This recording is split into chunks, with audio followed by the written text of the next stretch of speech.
You know this man from BET's Comic View, Jamie Foxx's Laffapalooza, Kevin Hart's One Mic Stand, Bad Boys of Comedy, Who's Got Jokes, theater, film, TV, stage. He's been on stages for over 25 years. He is a native Chicagoan and a very funny man and known for his impressions. Welcome, Reggie Reg. How you doing, Reg? Hi, Jeanne. How are you? I'm glad to thank you for having me today. And I appreciate you. Yeah, absolutely. Absolutely. Good to see you. And we are here to talk about our boy, Bernie Mac, another Chicagoan who is a legendary comic, a king of comedy. And you had the distinct, I would imagine, pleasure and honor of being the voice of Bernie for his book, I Don't Care If You Like Me, I Like Me. So how was that process, embodying Bernie in an entire book? Well, you know, it's 365 pages. Usually the project, we call it a project because it was done differently. Usually in an audio book, you usually just read. But the words that is in the motivational book is actually coming from Bernie's history, and some of it's coming from his stand-up that was comprised together by Walker Bryce company. And so they put it together real nicely. And so it was better to perform it. So I had to go in the studio from a 9 to 5, like a job. And it was very exhausting because, you know, I'm in there, let me talk to you. No, I'm tired, I'm tired. You know, we can't cuss on here, but so yeah, it was very exhausting doing the book, but you know, it's worth every time that we put into it. Yeah, it's worth every time we put into it. Yeah. The thing I love about the book, and I haven't read through every single day of it, but it's because it's basically a book of affirmations that takes you through the year. But the other thing I like about it is that it's also takes you through seasons of life. So you don't have to use it as a daily affirmation book. You can use it for the advice that he gives. And that was one of the things, and I know as a fellow Chicagoan and somebody who was around Bernie during those years, that there were things that he told you, because like there are things that Bernie said to me that I hold with me to this day, that, you know, you better do you know, right. and don't be scared, you know, right. And even though that was part of his onstage performance and persona, it was also part of his reality. And it was something that those of us could take an inspiration. So after reading the whole book as him, the question I have for you is, what's your favorite advice, either from the book or from Bernie himself? Two things. You know, when I was a stand-up comic coming into the business, you know, I used to have a open mic room at a place called Cotton Club here in Chicago. And all of the comedians, poets, and musicians, a lot of people would come through on open mic. And my first time coming inside of the Cotton Club, after I got off stage, because I didn't know anything about the process of comedy, so I had impressions. So when I came off stage, he came in back. He said, "Man, that's good. That's good. You know, just come in and do the same thing you done last week," and stuff like that. And so that, and there was another time I saw him when he was in Atlanta, Georgia. I had moved to Atlanta. And I saw him. I said, hey, it's me, Reggie. Do you remember? He said, "Yeah, man, I remember you. And he said, "What you do? You want to come in?" I said, "Yeah." And he has the guy to let me and a few of my boys come in and see the show that night. Jamie Foxx was there. Chris Tucker was there. And I didn't know none of these people, but Bernie was the headliner. And so in the book, as we were doing it, I came across a piece with letting go, you know, you know, because all of us have, like, if it's not personal situations that affect us, it's stuff that might have happened to you when you grew up. You know, our parents, you know, they done what they could in terms of reaching out, hugging you sometime, and embracing you, supporting you. They didn't know how to do that. And it came across something like that. We was talking about his mother and his grandmother.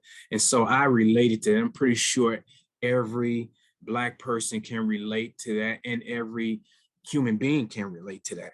So those are some of the things that connects us as human beings. And it's very simple stuff. Bernie was a guy that just was simple, you know.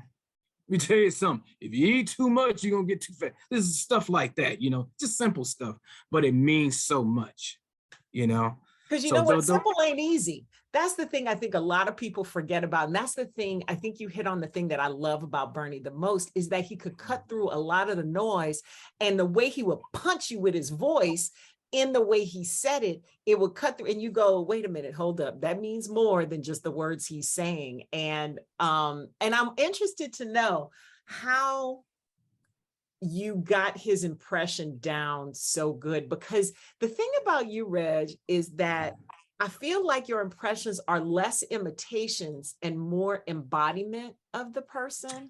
Yeah, it is, you know, Jeanne, it's funny because you know, people tell me that all the time. Sometimes, you know, I'm on the stage and I'm performing, and you know, you have the punchline. And so sometimes people still just be looking, and people say, well, Reggie, they're amazed at, you know, of how you embody these people, facial expressions and stuff like that.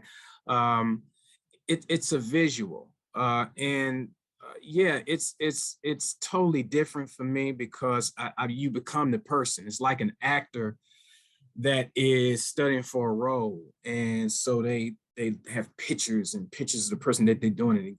They listen to them, their voice over and over again. So it's a process for me, because I want to embody the person that I'm doing to make it believable, and then to be able to put the punchline there, and then just go crazy and silly with it. That's the first, you know, process. And yeah, so it is, it can be intense, because I do extensive research.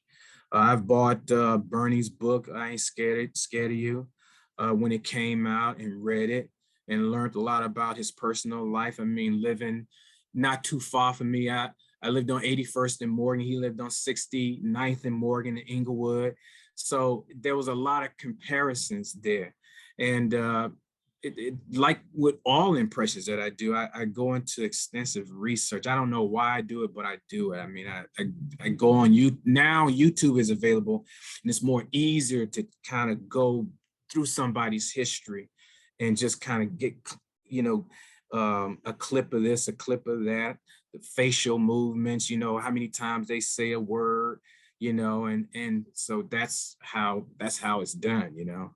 That's the process. How much of you is inside each one of these impressions that you do? Because it does feel like there's something, you know, there's a spirit embodying it as well, right? That's helping to make it come alive.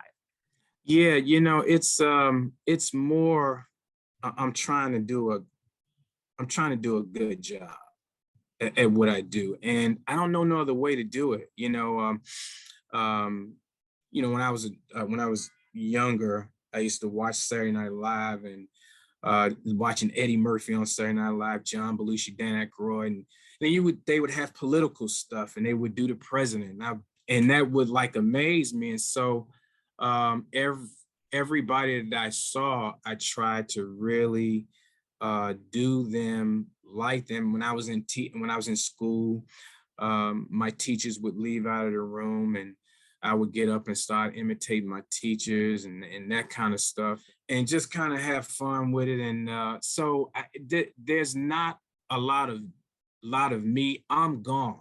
I'm that person. So if I'm doing an impression of somebody, you know, if it's Mike Tyson, you know, I become Mike Tyson. I'm just sick and tired of somebody, you know, just looking at me and just looking at me crazy and stuff. And it's just crazy. That stuff is crazy. Stuff is crazy as an animal and all that kind of stuff. So, you know, you get into it, you know, and you become the person. The length of time that I'm doing them, Reggie is no longer there. It's a different person on stage.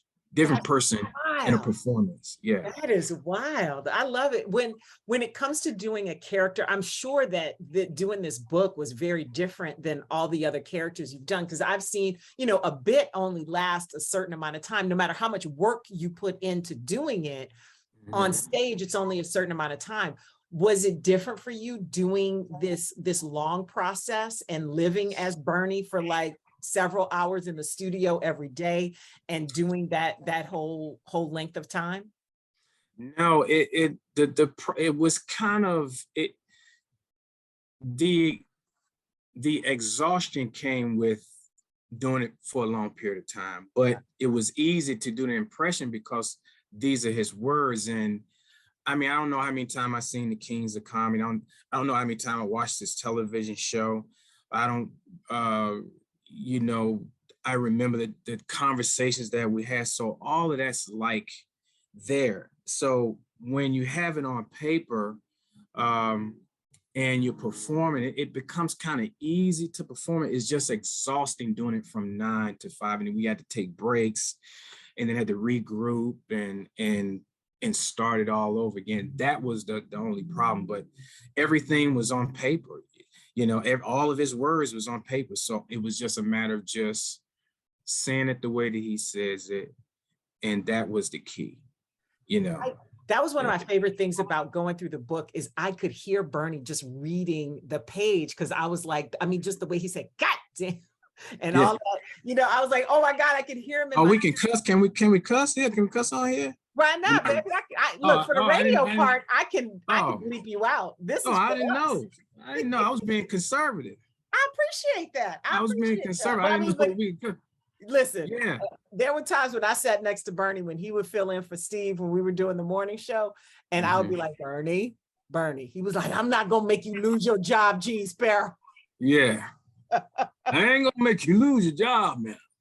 But if these some of bitches, that kind of stuff. But yeah, man, he I tell people all the time, Bernie Mac was like in a league by himself. He was the uncle that comes to the party, that makes everybody laugh, the uncle that's real, and that's the way he was in life. He's really nice guy, but he was straightforward with you, if he has something that he wanted to tell you, he told you, and he could be nice about it, but he could be raw about it, and I miss him, every day. And I hope that what we've done with this project reflects him and reflects him and reflects, his spirit and, what he left us before he, moved on. Yeah. We lost him way too soon. Absolutely. I think about some of the stuff that Steve Harvey is doing, and I was saying, I don't know if Bernie was living, I don't know, maybe he might have done the Family Feud, so we just don't know because he left he left with his show at a peak. All of his movies, working with Clooney and George Clooney and working with Al Pacino and just all of the greats, man, in the business. I mean, and holding his own against them as an actor. Like, I was so proud of seeing that. I mean, as somebody who was so Chicago, like he repped for our city and embodied our city too. Like the spirit, I think, of that realness and telling the people like a T.I. is. Is just a whole thing. I know my impression ain't good. I know it ain't. No, you know what? It is pretty good. I've Bernie Mac is probably one of the most out of the top, maybe 10 or 15 impressions that people can do. Bernie Mac is in that line. People do Bill Cosby, and people do Bernie Mac. And Chris Rock, and but Bernie is it's not necessarily sounding like him. It's more his spirit. I think that gets over when somebody does him. But I want to tell you a story that his wife Rhonda told me one time. She told me about the time when he was filming Ocean's 11. And she told me a story about how George Clooney and the cast would circle around him in between the takes when they would have a break or when they would be eating. And Bernie would talk about Chicago. He would talk about Harold's Chicken. He would talk about Garrett's Popcorn, the Chicago White Sox, everything Chicago. And this is why I just hope that if there's a movie done in his honor or any other kind of tribute done in his honor, that people would really get it right, because he deserves it. He paid a price, and he loved the city of Chicago. Even in the worst part of Chicago, he found something good to talk about Chicago, and I think that's remarkable, man, Speaking of your time at the Cotton Club, because I remember that was one of the first places where I saw Bernie was at the Cotton Club. What are some of the projects you're doing now? Because some of it tells some of that history, right? One of the things you're working on, I know. Yeah, one of them is a documentary, and it's covering Chicago comedy. There's sketches that's involved in it, along with the telling a story. And that in itself is everything Chicago, from people who used to, Chicago, this city at one point was the city that had its own Black comedy club. And I think in the entire country at the time, it was only 3. It was one in Detroit, All Jokes Aside here in Chicago, and All Jokes Aside in Detroit. And then in Los Angeles, I forget the name of the comedy club there. I forget the name of the comedy club. Well, anyway, it was, I think, 3 in the country. So all of the comedians from around the country will come to Chicago. Mike Epps, that's doing good now. Cat Williams, that's doing good. All of them got a Chicago story. And all of them ran across Bernie Mac. And so the documentary covers all of that. It covers the good, the bad, the dark, the ups, the downs of comedy, urban comedy, the style of comedy, everything to catching the L, to get to the comedy club, to signing your name on the list, not going up, haters. Having Mary fuss at you. Yeah, all that kind of stuff, legends like Diane Quarter, the Funky Diva comedy, Tornado, people. Big Daddy Woo Woo. Yeah, Big Daddy Woo Woo, who paved the way along with Bernie. And it was just a great time. It really was good. Damon Williams and George Wahlberg. Yep. Deion Coles, Corey Holcomb and Kenny Howell and B. Coles, and it's a lot. Tony Schofield, a lot of comedians. Leon Rogers, Craig Robinson. Yep. These guys were here in Chicago. D-Ray Davis. The list goes on. It goes on and on and on, and it's just a great history. And so they're going to put it on film and tell it to the world. I love it, because this was a mecca for Black comedy because of All Jokes Aside, and the number of people that we met coming through here, DL and Cedric, and the people who were here on a regular basis. Because this was one of the few places that people could go to do their comedy in a house that knew who they were, right? That's right. And then also you had the Milligarian Draft Comedy Search. Yep. Which brought a lot of comics, and Cedric won it, Moonique won it. I can go down. I won it in 2002. Craig Robinson, Leon Rogers, Tony Schofield. Everybody was saying D-Ray. I remember D-Ray the year, because there were a couple years that I hosted that. That's how I got to know all of them. And I remember for the radio station. And there was one year, I want to say it was the year that Craig Robinson won. It was Craig was in there. D-Ray was a finalist. Jay Deep. Yeah, right. Jay, I forgot about Jay. JD, yeah. There were a couple other people because it was, but all of those guys are still working and writing and doing things. I want to say Dion Cole might have been in that group as well as a finalist. But it's amazing how much talent there is in Chicago and how Chicago's voice is a part of it too. So I'm glad that you're telling that story. I am glad that you made Bernie come to life. Can you bring Bernie back in here just to say a goodbye to us right now, to send us off on a high note? Jeanne Sparrow, good to see you, girl. You're looking good. V103, now you know I like stepping. You know I like stepping.